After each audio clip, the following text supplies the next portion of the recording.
Ladies and gentlemen, I've sold my Hummer. I think we can all agree this is a sad day for everyone, except the good people of southeastern Pennsylvania and southern New Jersey. But before it's gone from our hearts and minds, I've decided to do one last video summing up what it was like to own a Hummer for a year. The number one thing people asked me about when I told them that I had a Hummer was its size.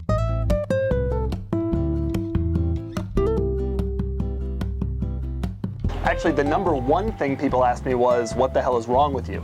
But size came up later. Here's the deal. The Hummer is enormous. I can't believe people actually drive this thing through cities like Miami or LA, driving around and expecting everyone to look at them like they're cool. They're not cool. It's like driving around in a Ryder truck. Of course, that didn't stop me from enjoying it. I took it to Manhattan. I drove it around Philadelphia. I took it on some tight off-road trails. I drove it into parking garages. And every time I was a little bit worried that I was going to run over some old lady over on the passenger side in the next time zone. Gas mileage also came up a lot. Although I never really measured precisely the Hummer's city fuel economy, I can confidently say that there were tanks where we didn't break 10 miles per gallon. Later on, I decided to hypermile the Hummer to see what kind of gas mileage it could get on the highway with a few aerodynamic modifications. The result was not so great. And that means all our hypermiling got us to 11.5 miles per gallon. For years, I looked at Hummers on the street and wondered what it would be like to drive one. Now I look at Hummers on the street and wonder why anyone would want to drive one.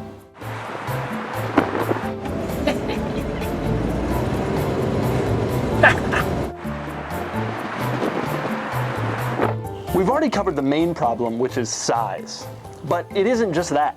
The Hummer is slow. That trip to New York took twice as long as it normally would in a regular car. And I found out just how slow it really is when I took it to a drag strip and ran a quarter mile.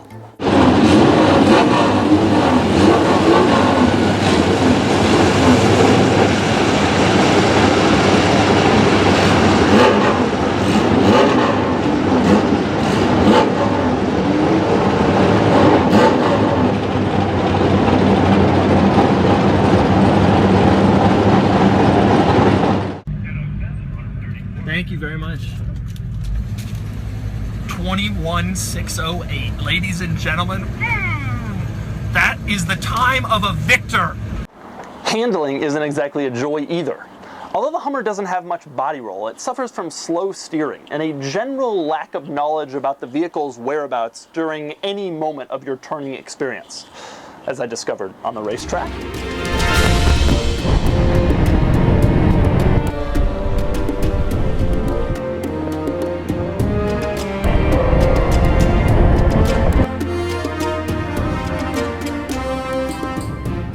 It's also loud, and I mean really loud. There's no point when you're driving the Hummer where you get a break from driving the Hummer.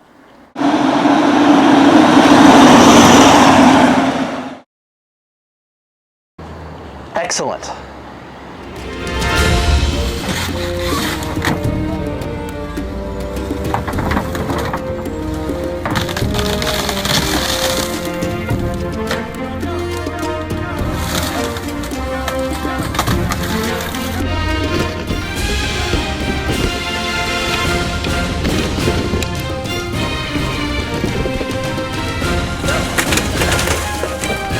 Going. Keep going.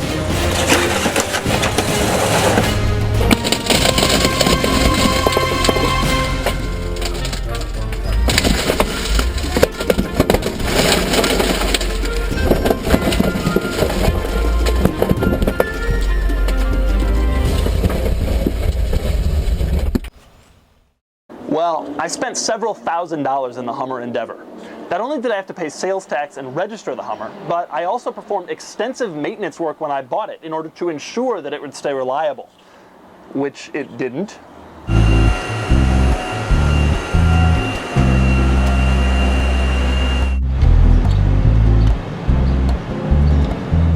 Owning a Hummer is not cheap. In fact, mine was probably the cheapest Hummer you could possibly own, powered by a good old Chevy 350 and old enough to avoid all the latest electronic crap.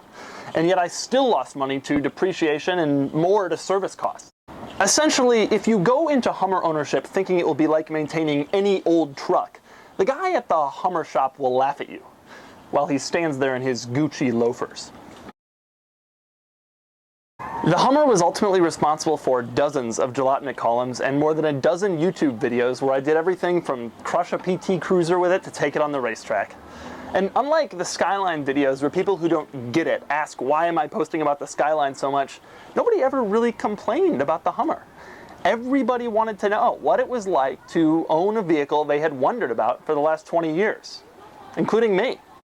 As much as I complained about the gas mileage and the cost and the noise and the size, I have to admit I was always a little excited when it came time to go fire up the Hummer. And I was always a little more excited to post a video or write a column about my ridiculous yellow Hummer than my old silver Nissan.